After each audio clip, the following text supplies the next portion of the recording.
Welcome to Herald Inside LI. I'm your host, Sky, and tonight our attention will be on college, staying local for college. The Herald team has put together tonight's webinar on staying local for college to address the concerns from readers, listeners, and community members who have college-age students in the family. And as we all know, there are so many questions as to how to navigate the process during the pandemic, if it's worth going away to school, if the typical college experience isn't what it used to be.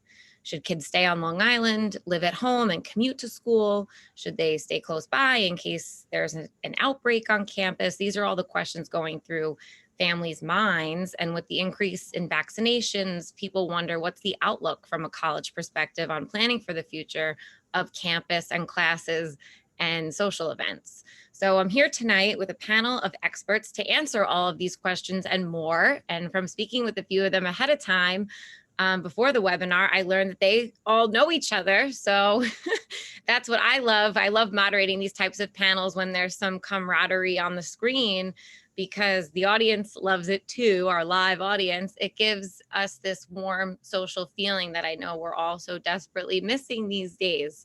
So thank you, panelists, and our sponsoring organizations, these local colleges and universities. You'll hear from them in just a moment. Adelphi University, Molloy College, St. Joseph's College, St. Francis College, and New York Institute of Technology.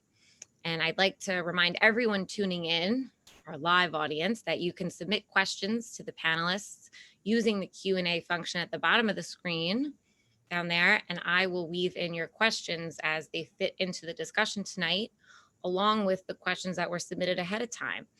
And as always, tonight's webinar is recorded, and you can watch all of our shows on liherald.com/insideli. That's our channel there. We're on YouTube, and that's the website. And the Herald also produces an article recapping each webinar. And to accompany that article, here's the part where I take a screenshot of all of us together, and this is the picture that will be used in the article. So everyone smile. There we go. And that'll be in print and online in Herald community newspapers. So I will go ahead and allow each panelist to introduce themselves. They have similar titles. So as you can see, they all work in enrollment management and admissions. They'll tell you about themselves, but to help identify them for the purposes of the webinar tonight, we put their name and their college or university next to it, so you can identify them easily. So let's go in reverse alphabetical order just for fun, starting with Joe Posillico, and let's have each of you take a minute or two to tell us about yourself, who you are, about the school you represent, and anything else you want to say before we dive more into the discussion. Great, thanks, Sky. Hi, everyone. My name is Joe Posillico. I'm the Vice President for Enrollment Management at New York Tech. I've been in higher education for almost 30 years, as unbelievable as that seems. But some information about New York Tech. We're a private four-year college. We have campuses in Old Westbury and New York City, Vancouver. We have two medical schools, one on Long Island and one in Arkansas. We offer over 90 programs of study, many in the STEAM field, so engineering and computer science, sciences, architecture, mathematics, as well as the health professions, business, and the arts, all technology infused, as you might imagine. We serve about 8,000 students across all of our campuses, and I just want to say I'm very happy to be here tonight. Thank you. And Robert. Thank you, Sky, very much. It's so great to join all of my colleagues who are on the panel this evening. Can you hear me now? No, you sound muffled. How about now? Sound a little better? A little better. All right, so I'm just going to bring my laptop a little closer to me. Again, it's an absolute pleasure to join my esteemed colleagues on the session here tonight. My name is Rob Oliva, and I have the privilege and honor to serve as the Assistant Vice President for Enrollment Management at St. Francis College in Brooklyn, New York. And St. Francis College is home to me. I'm a graduate of the college and have been part of the community for over 20 years, having worked at the college for the last 12 in various roles. And most recently, the last 4 years, I have worked in enrollment management. And the best part of my day is connecting with students. Students are at the center of what we do at St. Francis College, and I like to position what we do in a frame of why we do what we do. And at St. Francis College, we provide a learning environment where everyone belongs, so that everyone in our community has the opportunity to dream, serve, and achieve. And we've been doing it in the heart of Brooklyn for 162 years. When Brother John and Brother Vincent came from County Galway in Ireland, traveled across the Atlantic Ocean, and settled in Brooklyn. We offer a personalized approach to everything that we do, predominantly undergraduate institution, 2,700 students. Our students get to work with our transformative faculty on a regular basis. Our top 5 programs on campus are business management, accounting, nursing, healthcare management and biology, psychology, criminal justice, and communication arts. We provide our students with the network of a lifetime. It is my honor and pleasure to join you tonight, and thank you for having me. Thank you. Christine. Thank you, Sky. Thank you for inviting me to join the conversation. My name is Christine Murphy. I'm the Vice President for Enrollment Management at St. Joseph's College, Brooklyn campus. I've been doing work in admissions and enrollment for a little over 20 years now. I've worked at 3 different institutions, and I've been at St. Joe's for a little over 5 years. I've also, throughout my career, have worked at some of the professional associations, Nassau Counselors Association, New York State Association for College Admissions Counseling, and I'm currently serving at the national level as a committee member for the Admissions Practices Committee. That's a little bit about myself, and I'm here representing St. Joseph's College, the college at large, and the Brooklyn campus specifically, where I serve as the vice president. St. Joseph's was founded in 1916, so a little bit more than 100 years ago. We celebrated our centennial in 2016. Today we have 5,000 undergraduate and graduate students studying across our 3 campuses. The Long Island campus is in Patchogue, Suffolk County, our Brooklyn campus, which is in Clinton Hill, Brooklyn. And also we have an online campus where students are studying fully online courses. The college offers 40 different bachelor's degrees, 18 different master's degrees. A little bit about our campus in Brooklyn. It is primarily a commuter campus, but we also do have residence halls. So we have students from all over the country and all over the world studying, attracted to New York City and Brooklyn and studying with us. But we have students that commute in via the Long Island Railroad. We're a short walk from the LIRR station in Brooklyn, and accessible to also just about every New York City subway. Our tuition is a little under $30,000 and making us about $9,000 less expensive than most private institutions. So it's kind of a unique position for the college. And we've done really well with outcomes in terms of graduation rate and retention. So hopefully we'll touch on some of those topics as we move through the panel. We do have a Division III athletic program competing in the Skyline Conference, and we have 13 different NCAA Division III sports. So I could go on, but I will stop there and pass it off to the next panelist. Okay, awesome. Thank you, Marguerite. Thanks, Sky. It's definitely a pleasure to be amongst colleagues here tonight. I've been at Molloy I'm currently the Assistant Vice President for Enrollment Management, and I've been here for about 33 years. In those 33 years, obviously, I've seen many, many changes at Molloy. We currently have just under 5,000 students, both undergraduate, graduate, and doctoral, which is a whole different environment from when I first started. The college has grown tremendously in our programs that we offer for students, the opportunities we offer students. Several years ago, we added the residence halls to our campus, which has been a wonderful opportunity for students to be able to live and learn at Molloy at the same time. Most of our students are commuters, but we have about 350 to 375 students that live on campus. And our programs span the spectrum from the liberal arts programs, nursing, education, business. We also have a very renowned theater arts program, and we have a campus in Manhattan, the Manhattan Center, where our theater students spend several days a week learning under professionals who work on Broadway. Our tuition is $31,330. So also, like Christine was saying, a very reasonably priced private education here on Long Island. And we are a Division II athletics. We are excited to be part of the Long Island community. We welcome our students from the Long Island area, primarily Queens, Brooklyn, Manhattan, Staten Island, the Bronx, and we've been getting a lot of students from out of state, particularly for the theater arts program, but just in general for many of our programs now that they have the opportunity to live here. So I'm excited for the conversation tonight. Thank you. And Stephanie. Everyone, it's very refreshing to go last, being Adelphi with A, so thanks. But my name is Stephanie Espina. I'm the Director of Undergraduate Admissions at Adelphi University. I'm also currently the immediate past president for the New York State Association for College Admission Counseling. And Adelphi University is Long Island's oldest private coeducational university, and we're serving nearly 8,000 students on our beautiful main campus in Garden City. We also have learning hubs in Manhattan and the Hudson Valley.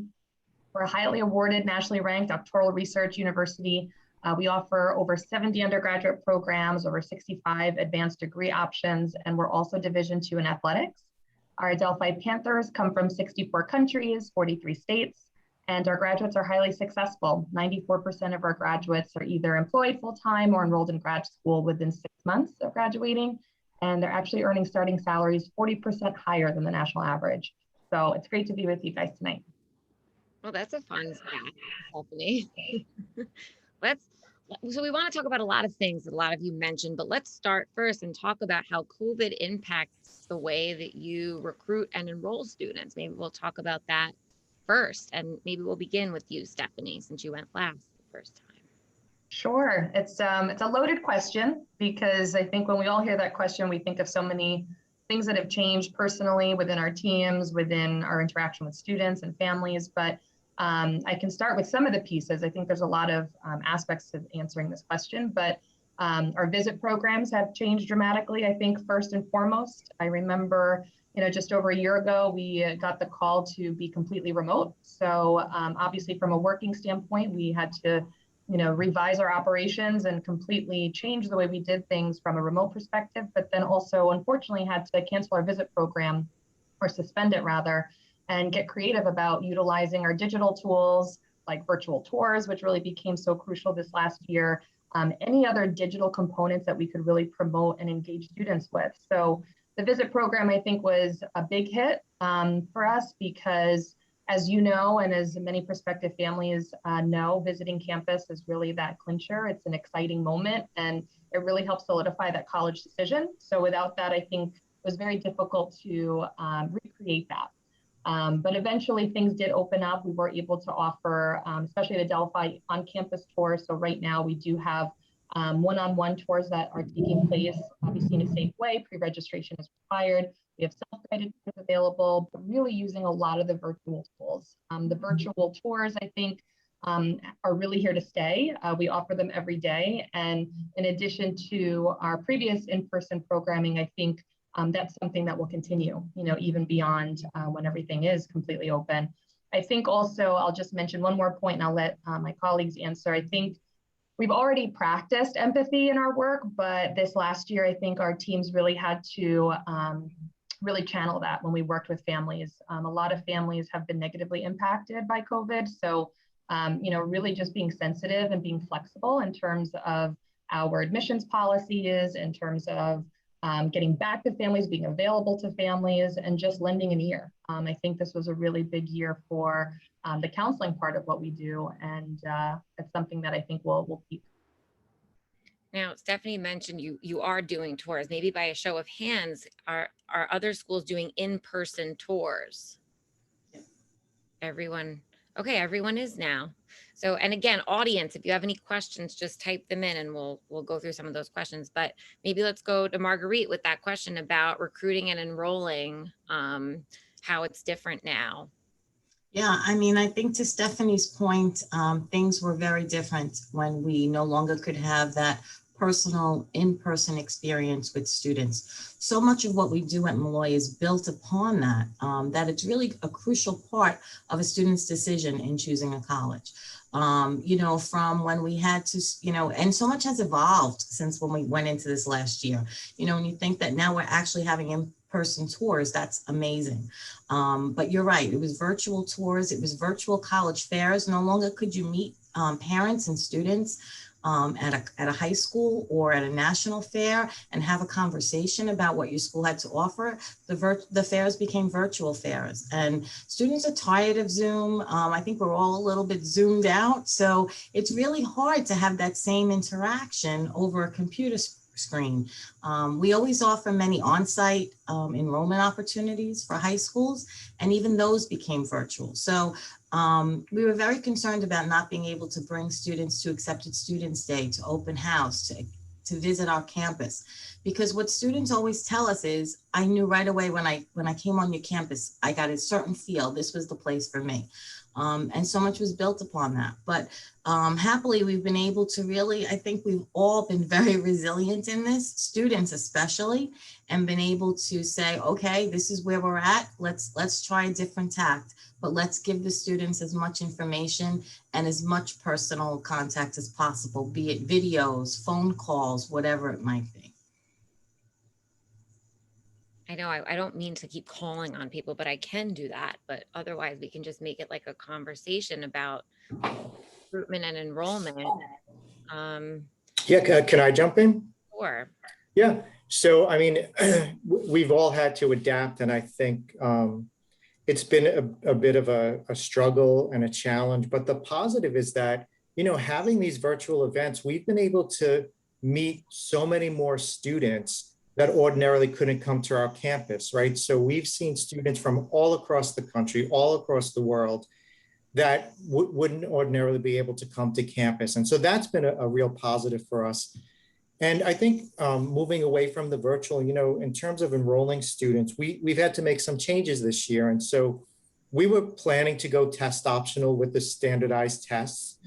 And because of COVID, that just sort of hastened the decision for us. And so that's really, I think, you know, for a lot of students who were unable to take the tests, really put their mind at ease so they could apply, know that they didn't have to take the exam to be admitted. And I think that's really, you know, so many schools have done that now. And I think that that's going to be a big change moving forward in higher education. I would just add an observation too, is that we've experienced two very, very different, you know, it's been very different with the two different classes. The pandemic hit last March, and we had to bring in a class and all these new first-year students, new transfer students, who primarily their recruitment journey, whether they were touring colleges, attending open houses, meeting admissions representatives within their high schools, that was all under normal times for them, essentially, because they had done that as they were rising seniors, as they were heading into their fall semester, and that was all pre-pandemic. In March, there was just so much uncertainty at the very end, about a month away from when they were making a decision where they would ultimately enroll. Now, all of us are working on the class that will enroll September of 2021 at our institutions. And for them, it's just been, you know, both are significant disruptions and challenges, but it's very different. Right from the beginning, they didn't have the opportunity to do tours or have visits and college fairs in their towns and high schools. And so it's been really, really different from the sort of shelter in place experience disruption at the end of the cycle last year, bringing in 2020, compared to what we're facing right now, where we're, you know, it's been all throughout the cycle. So those of you that are rising seniors now out there listening and just starting the process, I do think that there's some silver linings, and you're going to see some more stability and less uncertainty as we move forward. And I think that's a really hopeful and a really great thing. And on top of that, I think some of my colleagues commented on it, but my team, we talk about the silver linings, and some of them are the access by the virtual, you know, the virtual events that we've, you know, expanded access. And in another way, we also have been able to bring alums into our fold, into our interaction, because it's much easier for some of our successful alums to join us in a conversation at 7 p.m, just like tonight, from wherever they are, than to get to our campus for a Sunday brunch at Accepted Student Day. So there's lots of silver linings, and we'll take those with us as well. Well, Christine and everyone, I don't know if there's too much more I can add to what has already been said, but I'll just add a little something. I think we are all in pursuit of moments that matter for our students. And I think each and every one of us needed to recreate those moments that matter. And now more than ever, we needed to meet students where they were at. And I know that is a term that's overused in higher education, but we literally needed to meet them where they were at, wherever, whenever. How many Zooms have we been on where we see students or parents in a car, making sure that hopefully they pulled over to listen to what we were doing on Zoom calls? We literally had to meet them where they were at, and the flexibility and our ability to be flexible with students has been very helpful. And I do want to share at St. Francis, we took it a step further and we literally went to our students' houses. Last year, class of 2024, we welcomed and congratulated our committed students, many who were from Nassau and Suffolk County, bringing congratulatory signs, congratulating members of the class of 2024. They didn't have much to celebrate, and we brought that celebration to them. And to take it a step further, last Thursday on April 1st, we have a full tuition scholarship competition at St. Francis, and we went and we knocked on doors and surprise visited the recipients of our full tuition scholarship competition. And we were greeted with smiles, laughs, tears of joys, air hugs, because we can't hug anymore. That's something that we had to adjust to do. But creating those moments that matter and recreating them, I think are some of the things we're going to keep doing, right? Because there are some, what our Vice President of Academic Affairs calls pandemic perks, that I think we need to continue as we adjust to the new normal. So Rob, maybe you could tell us what are some of those pandemic perks, and we'll go around and hear from the different schools that students can look forward to this fall. And another question about the fall is, will your school be requiring students to be vaccinated in order to come to campus? So I'll start with the vaccination question, then I'll talk about the pandemic perks. So as of right now, St. Francis College is not requiring our students to be vaccinated, but we are waiting for what the state has to say. If the government mandates vaccination for any college-age students, we will treat vaccinations the way we treat any vaccination that students will want. So we're anxiously awaiting what the governor is going to decide regarding that, but we haven't made a decision right now to mandate vaccinations. Some pandemic perks that we will take advantage of is the hybrid environment. I think one of the things that we did very well, and as our colleagues did very well, our faculty were transitioned very quickly to teach in the virtual environment, which means they are more prepared to teach in a hybrid environment. And I think creating more flexible schedules for our students will work to their advantage. And to those of you who are out on Long Island, it may serve you well not traveling to Brooklyn each and every day if you are taking advantage of our hybrid model. We have announced already that over 50% of our classes in the fall will be in person. So there will be a nice mix. So that is a pandemic perk. Another pandemic perk that many of our students have taken advantage of, we just opened brand new residence halls overlooking the Manhattan skyline in Columbia Heights, right next to Brooklyn Heights. And there are many students who felt comfortable to come into Brooklyn Heights, to come into our brand new residence halls, took advantage of that opportunity. And not very often that students can come into brand new residence halls. So that was another pandemic perk that we saw. Joe, what about at New York Institute of Technology? Anything to look forward to this fall or pandemic perk? Yeah, so question. Yeah, the vaccination question. So at this point, we also are not requiring the vaccination. I mean, you know, having a medical school and medical experts on campus is always good to rely on their advice. And so right now, you know, much like Rob said, we're waiting on the state, and we'll see what happens. But right now, we're not going to require it. In terms of perks, you know, I think as we've talked about, the virtual is not going to go away anytime soon. That is a big part of our future. In terms of recruiting students, there'll be options virtually. There'll be options to come to campus. In terms of programming and course modalities, the same thing. We'll now be offering hybrid courses. We'll be offering fully online courses. Students can come to campus. We just recently surveyed our prospective students to ask them their preferences, and they do want to come to campus, to be on campus, but they're also interested in hybrid courses and other options. And then as Rob said, we've taken advantage of the campus being lighter than usual, and we've renovated labs. We've created more lounge spaces on campus and study spaces on campus. So I think when students do come back to campus, they're going to see a much improved campus. And, we've been able to take advantage of that without disrupting people as we normally would have had to do. Christine, you want to tell us about at St. Joe's, what we can look forward to this fall that may be different or a perk, or if you need to be vaccinated? Yeah, I'll start. So on the vaccination, we've not determined that it's a requirement yet. We will follow guidance, and so possibility, like many things in this world, there might be changes, but it's not required yet.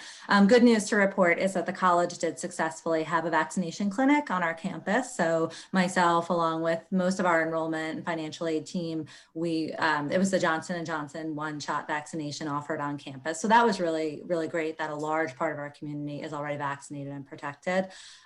Looking forward to and perks, I think I touched on a few of the perks. There's one other that I can think of as well is, so we're kind of uniquely positioned that we have a campus in Brooklyn, 60 miles away in Long Island, Suffolk County, Patchogue, we also have a campus. And so those two campuses certainly did a lot of good work together. But I think since the pandemic, one of the perks is we've been able to bring those campuses and those students and those faculty together even more to strengthen our program offerings, our course offerings, and just to sort of provide even student life and cultural experiences. So I think the pandemic has really it has made those 60 miles a lot smaller. And I think we're just at the beginning of seeing what that will really mean for the experience at the college. So that's kind of an exciting pandemic perk, as you call it.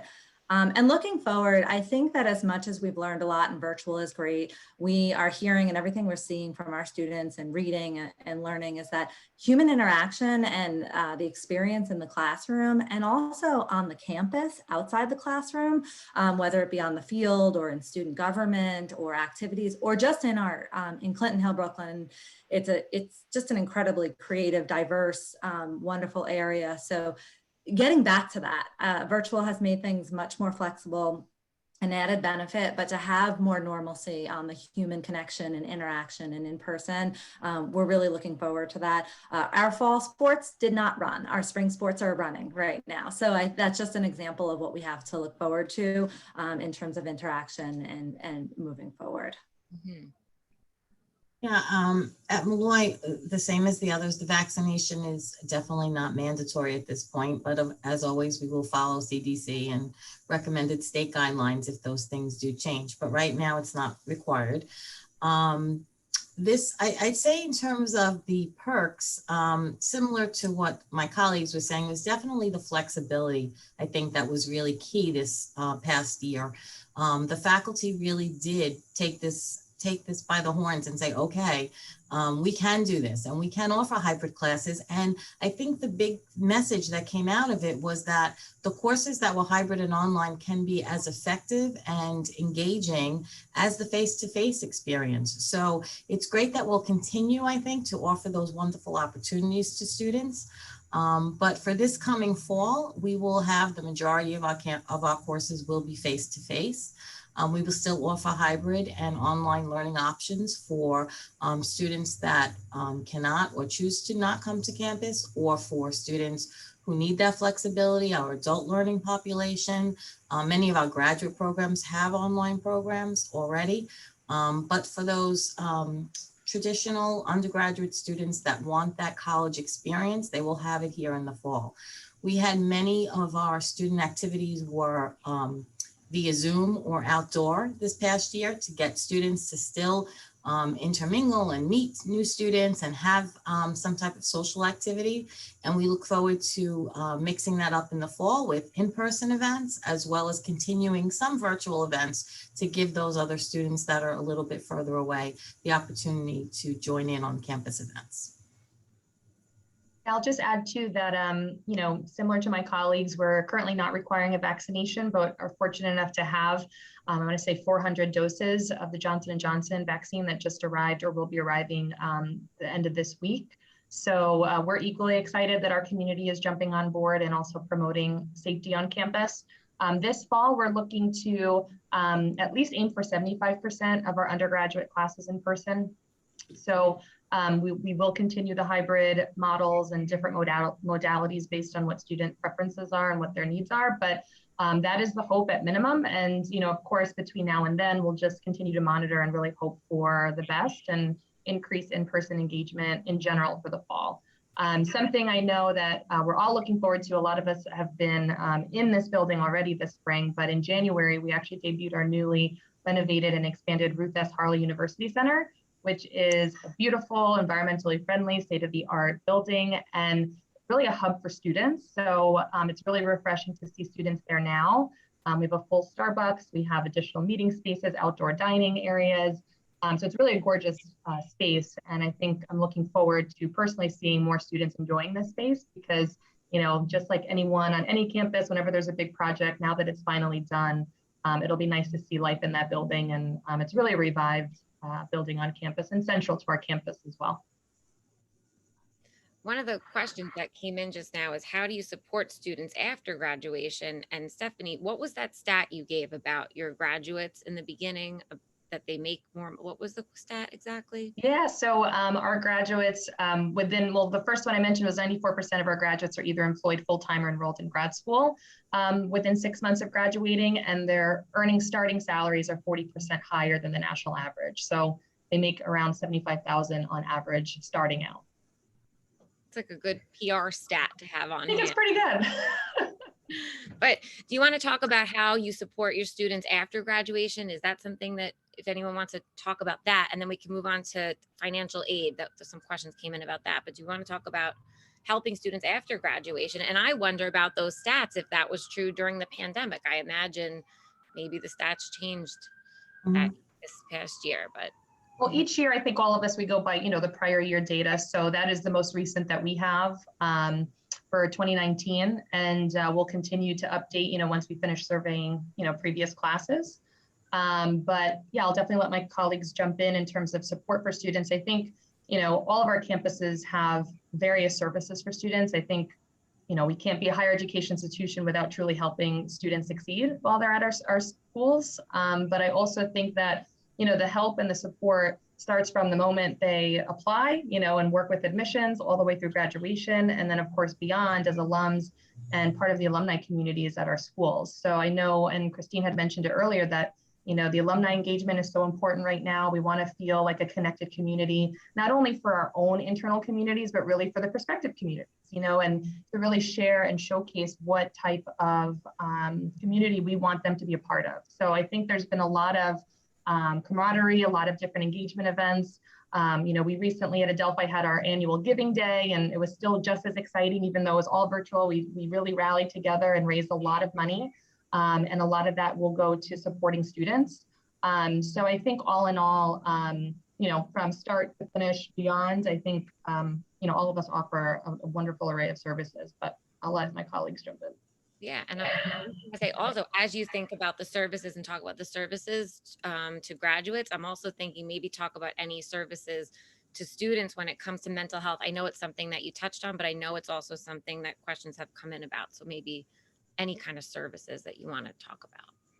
And I think for all of us, our career services, they really start from day one. So it's not just after graduation. I think that's true of all of our institutions. There's a real emphasis and focus that students are thinking about careers with their majors from the beginning. Many of our institutions use a tool called Handshake. It's a resource which connects students to opportunities for internships, for job placements, for summer jobs, for full-time positions. I know that many of our institutions have job fairs and graduate school fairs.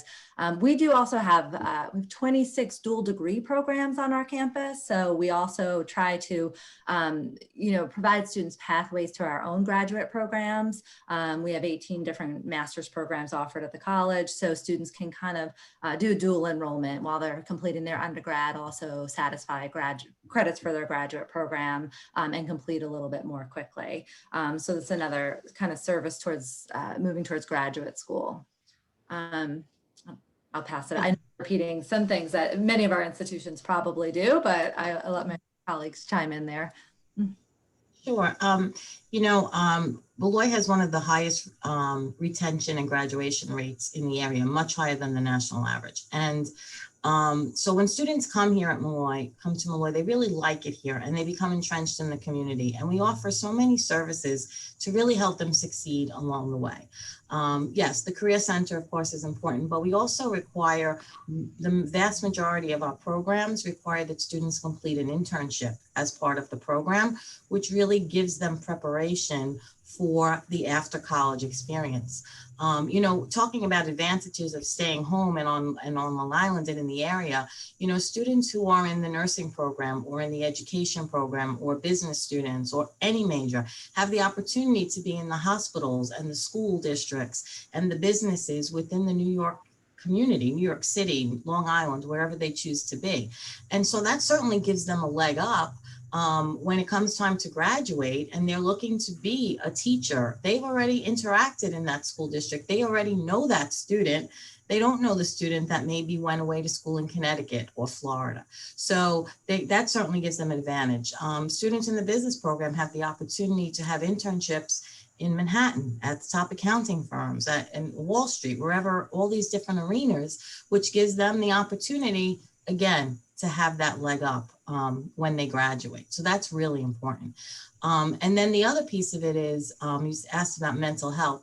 That's certainly really critical. And I think we've all seen that this year with COVID.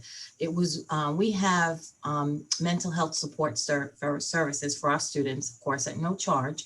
And we allow the students, even after they graduate, to utilize those mental health services. So once you are a Molloy student and you are part of our community and you graduate, you're still part of our community and we still offer them those mental health services. We've had probably more than double the number of students this year taking advantage of that mental health counseling because everyone was in a little bit of a different situation this year and everyone needed a little bit of maybe help. I think I need help a lot of days, but maybe I could wander over there sometimes, but it was a really good opportunity for students to be able to get that support that they needed. And we know that's just as important. As a matter of fact, a couple of weeks ago, we just had a session for parents of incoming freshmen on mental health and the services we offer and how important mental health is for students. So that's certainly something we try and do here at Molloy is offer those various supports. Yeah, we all need mental health. Yeah, I mean, having a medical school and professionals on campus, it's just helpful for the students. We have a mental health counseling center as well, and you see all the studies. I mean, in the past year, the students are just struggling. We're all struggling, and we provide services to them, and they're available, either to come in person or, virtually, and whatever we can do to support our students.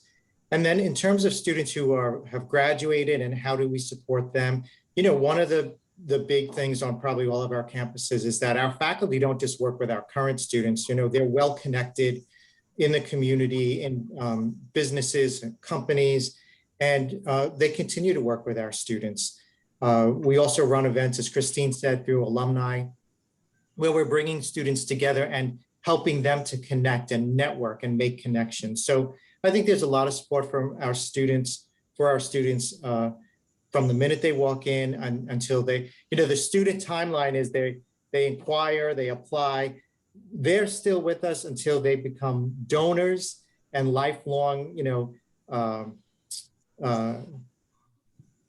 alumni for the institution, right? They never go away. So we're with them the whole way.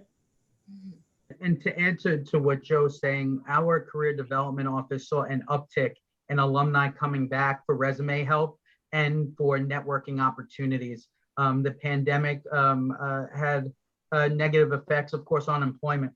And our alumni were coming back to a place they felt that they could come back to share their story and to see how our vast network can assist them. So we saw more activity in our career development office. But I think one of the things that we've heard across the board, and what we like to say at St. Francis, New York City is our campus, Brooklyn's our backyard. Each of the institutions here can rely on New York City really as an asset our proximity to New York City, the center of it all, really assist our alums and our current students take advantage of real opportunities for internships that will hopefully lead towards jobs.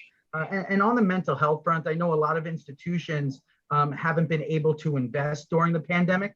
At St. Francis College, we were able to hire another full-time counselor, and we were able to bring on 10 interns. I mean, we're a small school, 2,700 students. We were able to bring in 10 interns, graduate students, into our health and wellness area to assist the need of our students. And to Marguerite's point, we offer these services to alums, but we also offer them to prospective students and parents who are going through the very daunting admissions process and may need someone to talk to during this time. And I will plug this. New York State ACAC, of which I know Christine and Stephanie have heavily involved with, there is a focus on mental health and wellness as well. As a matter of fact, earlier today, Marie Nocera, the president, met with Natasha Edwards, who heads our Health and Wellness Center, and she's going to run a meditation before the New York State ACAC conference. So the health and wellness of our colleagues and those who are in this industry are at the forefront of everyone these days as well.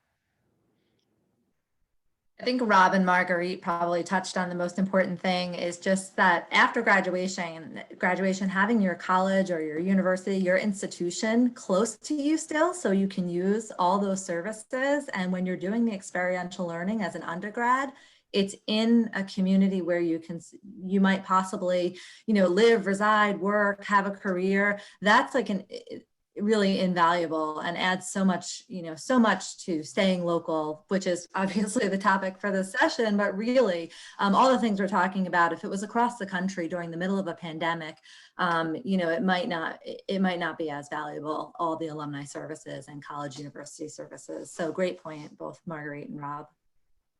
So we talked about the mental health and wellness part of it. Now let's talk about financial health and wellness, if you will, and segue a little bit into how your different institutions are addressing the financial needs and requirements of students and their families now during COVID.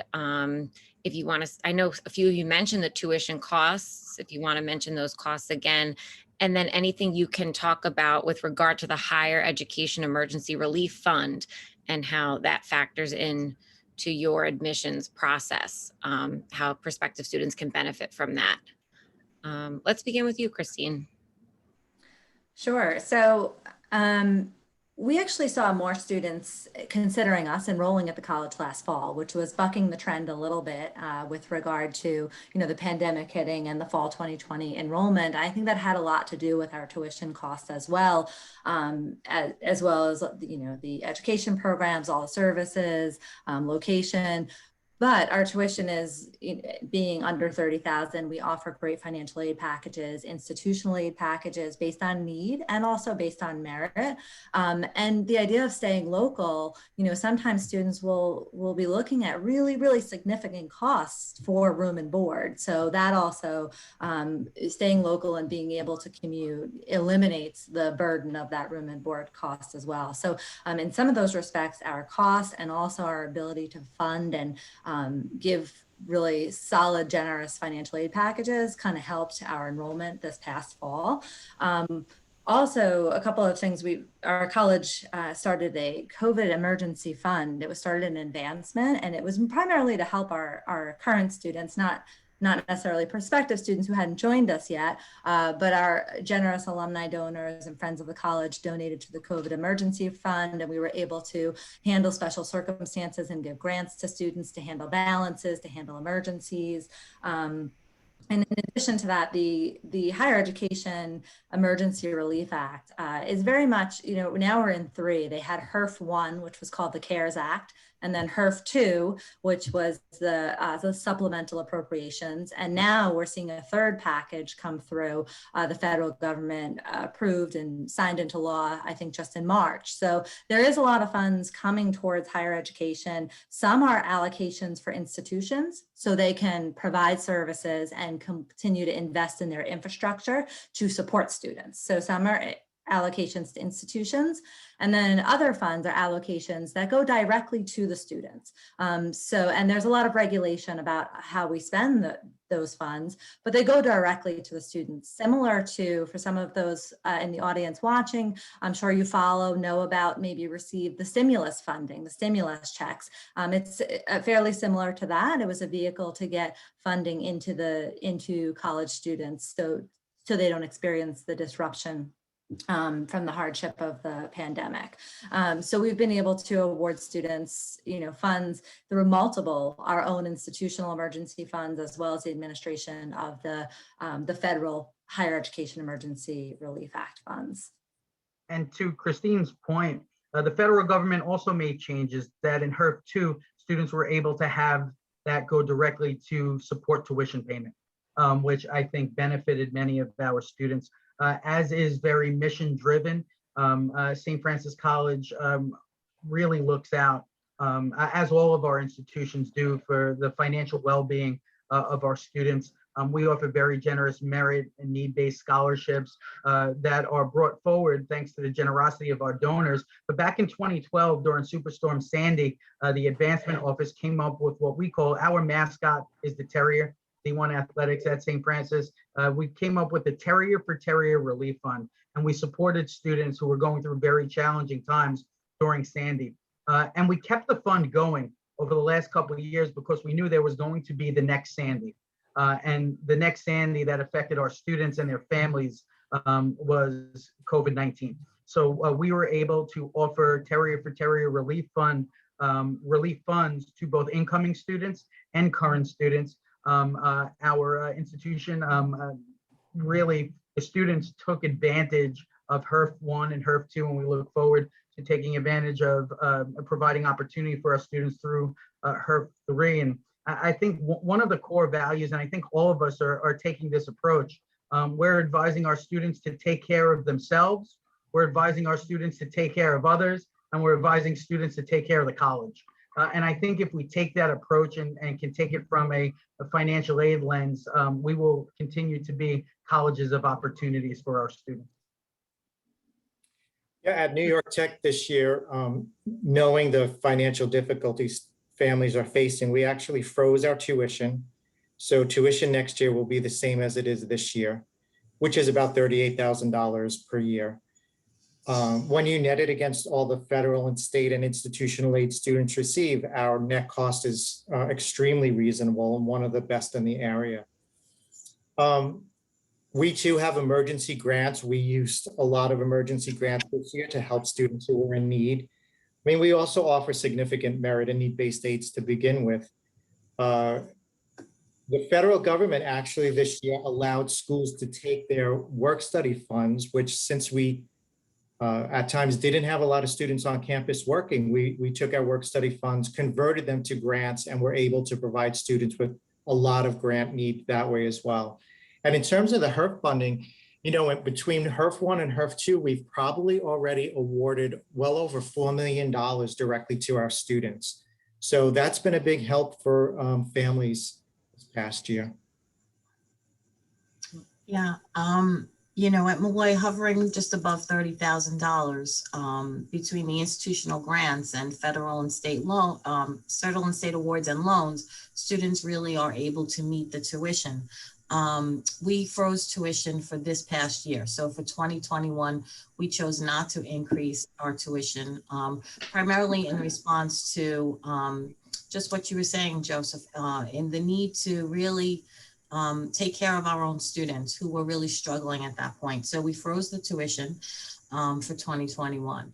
And I think also, Joe, you touched upon net cost, which is really important.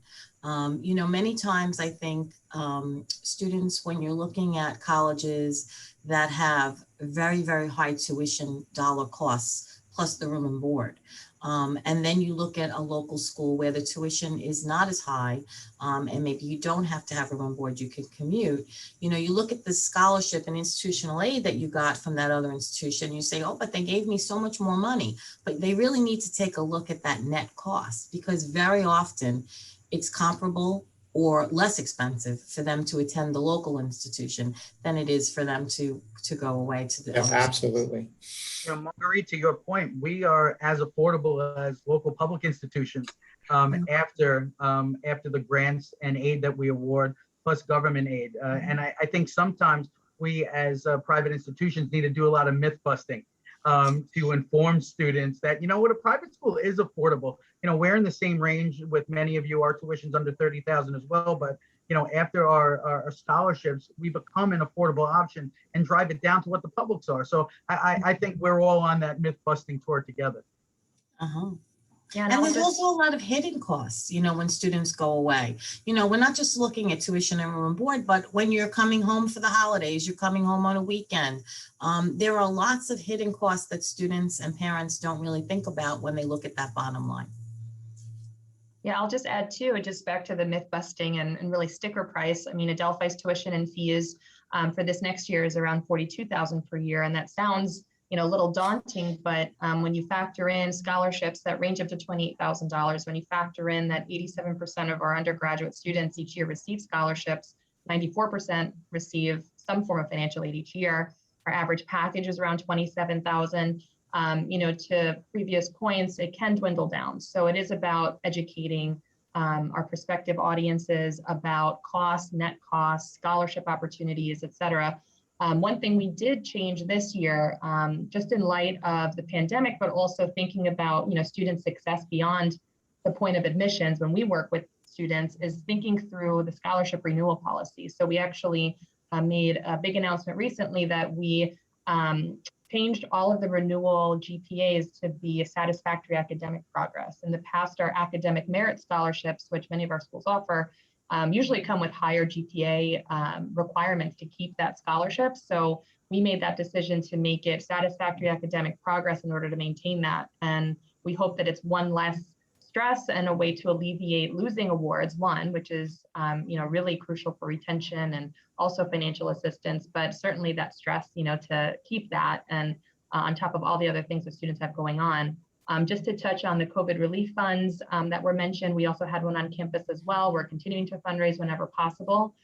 We decided to utilize the higher ed emergency relief fund for current students, but with American Rescue Plan funding, we may be able to, you know, think about a prospective audience and ways we can utilize it for next year's class. So that's kind of Adelphi's take on those things. You look, time.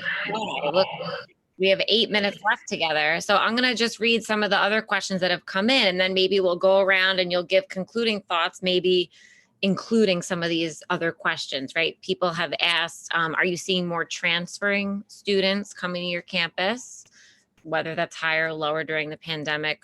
Are students staying local instead of going back to their out-of-state schools? And how transfer friendly are your schools? But also people have asked to get your perspective on higher education as an industry. What's your outlook on it? And do you see your institution returning to normal once the pandemic is behind us? And I know the answer to that. No, there is no more normal. It's a new version of things. And how remote learning will drive education going forward. You mentioned accessing all these students that you hadn't had access to, or you didn't even dream of having access to, and maybe it's a benefit. So taking all those different thoughts into consideration, maybe we'll go around in the same order, beginning with Joe in reverse alphabetical, and just conclude and talk about some of those things. So thank you. Yeah, so I mean, you know, higher education is still a great investment for students and families. I mean, there's no question about that. We're seeing students, transfer students are increasing. You know, the community colleges have had some challenges this past year. They did see a drop in their enrollments, but I think the students that are there, you know, they want to continue on. They want to get their bachelor's degree and master's and maybe even doctoral degrees. And so, you know, they're looking at schools like us. We have a lot of articulation agreement with the community colleges. We're building partnerships. And for us, our transfer population happens to be growing right now. You threw a lot at us there at the I end. know. That's because we only have a few minutes, but those were just some of the thoughts that Yeah. So I think, as you mentioned, though, we'll be entering the new normal. When we met back last March, our president said, when we come back, we are not going to be the same institution, and already we are not the same institution. And so, as I did mention, we've already surveyed our own students and prospective students as to their preferences, and they're still students want to be in a classroom, but I think we are all going to see that there'll be more of a mix and more flexibility for students, so that if you miss a class, you no longer have to miss the class. You'll have the option to take it online and do other things. So I think there's going to be a lot more flexibility. I think for upper division, graduate and doctoral courses, we're going to see a lot more online flexibility for students. I mean, I think that's the big key we'll be seeing from now on is flexibility. Thank you. Rob, you want to say anything? Excellent. Last year through the pandemic, we brought in the largest class in the history of St. Francis College, largest freshman class in the history of the college. And we're very, very proud of that. And we're trending in a positive direction again this year, but we're struggling a little with transfer. We are a transfer-friendly institution, but what we saw is that a lot of students wanted to stay where they were. So we saw a little bit of a decline in transfer admission, but we are a transfer-friendly institution. And if anyone is interested in transferring, we are here to work with students and guide them through that. If you thought the freshman process was daunting, the transfer process can be just as challenging. But I do want to close by saying that what the new normal will look like, we are prepared for it. We are in active discussions, not only at the cabinet level, but across campus, involving key stakeholders to understand what the return in fall 2021 is going to look like. We're having important conversations now, so we are prepared to welcome students back to Brooklyn in the fall of 2021. And at St. Francis College, we lead with vision, we lead with determination, and we lead with a Franciscan heart. And if anyone wants to continue the conversation, you could reach out to us directly at www.sfc.edu. Thank you very much. Thank you. Christine. So I'll start maybe with transfer. We also are very much a transfer-friendly institution. We'll be having transfer admissions events and enrollment days all throughout the summer leading up until the fall start. And we have a lot of our transfer information. It's right on our website. A student could almost evaluate their own transfer credit. So there's no mystery behind it. We're very transparent. We offer scholarships to transfer students as well. We did okay with transfer students, but what we saw more of is our own students didn't want to leave. Our retention increased a little bit, and that was a good sign because I think they were happy with the way we were responding and being responsive and reacting to the pandemic and all of the changes. So we're very happy about that. I think going forward in the future, I think higher ed is going to be more nimble, and I think it had maybe a reputation for being a little inflexible or a little rigid or slow moving. And I think that the last year or so has taught us that we certainly have the ability and the talent and have been very nimble and made major policy changes very quickly, yet still very thoughtfully. So I think that it's been good to experience that. And a few times during this webinar, the term flexibility was mentioned, and I think we're going to see a lot of that as we move forward. So, thank you. Thanks, Marguerite. Any thoughts? Sure. Similar to what Christine said, we also have a large transfer population, and we're very transparent about transfer credits, and we're very flexible with students in that we offer transfer scholarships. We've always had a good group of students that chose to transfer to Molloy, be it those that went to a community college for the first year or two to figure out what they wanted, get their feet wet, and then come into the four-year institution, or the students that chose to go away and then realized they really wanted to be home on Long Island and came back and transferred to Molloy. So we have a robust transfer population. And I think that higher ed, yes, it's flexible. Certainly we've learned a lot this year. There's been a lot of changes, but I think everyone realizes the important and intrinsic value of higher education. At Molloy, we're so fortunate to have programs like nursing and education where in the heart of this pandemic, everyone realized our health sciences, health services programs, people realized that these are key areas where we really need, we need them in our community. We need to educate people to take on these really important roles in our community. So I think that if anything, the pandemic certainly highlighted that. And we're excited to bring freshmen transfers, undergraduate and graduate students to come to Molloy and be part of our community. I'll be very brief because I know we're at time, but I'll just say that with regards to transfer students and admission, Adelphi was recently recognized this year as a Phi Theta Kappa PTK honor roll school. So that kind of affirms for us that we are a transfer-friendly institution. And our goal is for transfer students to experience, and really all students to experience, a one-stop shop experience when they're engaging with admissions, our financial aid teams, and enrolling. We also have a wonderful transfer student success team that helps our transfer students, really have a smooth transition for that first year, especially. I think when I look at the higher ed industry as a whole, all of us can really relate that each year there's always something, there's always some challenge and some big trend that we all need to adapt to. So we definitely will remain versatile and open to changes. I think that there's a big opportunity looking forward to be innovative and really creative with technology, which is and can be exciting. And then certainly an opportunity to be more collaborative, whether it's with community colleges, with high schools, with how we're engaging families. So in a sense, there is this hopeful sense of excitement that there could be some innovation to come our way in the future. Thank you, panelists. Thank you for being part of this. Thank you for your thoughts and for your time and for being part of Herald Inside LI. And be on the lookout for the article with your picture in it that'll come out next week in the Herald Community newspapers. And for anyone who missed the webinar, if you want to share this webinar with other people, there's a recording of it. It'll be on liherald.com/inside LI, and I will share my concluding screen, which thanks everyone for joining us. Thank you, audience. Thank you, panelists. And that's our email address. If you have any other questions, visit our website. And thank you again to our sponsors and to our speakers. Good night, everyone. Take care. See you next time.